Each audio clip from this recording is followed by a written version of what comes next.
Medical notes this week. Does chronic depression run in the family?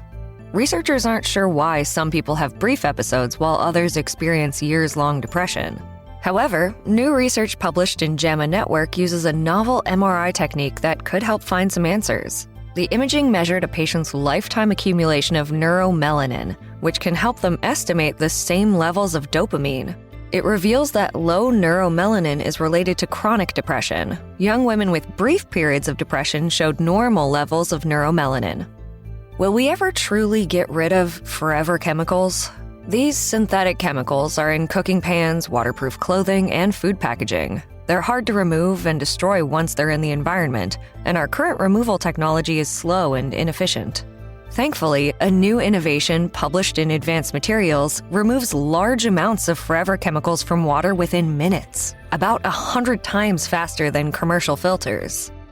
Have you taken a deep breath today? Research in the journal Science Advances reveals that sighing can help your lungs work better. The lung surface is covered in a fluid that reduces surface tension, making them more flexible. It consists of several layers, and a deep sigh is needed from time to time to restore the fluid's correct layering and improve breathing. And finally, a new understanding of video game addiction.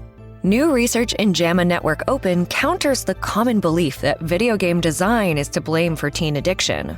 Researchers discovered that kids who showed depressive symptoms and social issues were more likely to have addicted gaming behaviors. This work reveals an underlying issue that could help guide better treatment strategies. And that's Medical Notes this week. I'm Mayan Vosta Betancourt.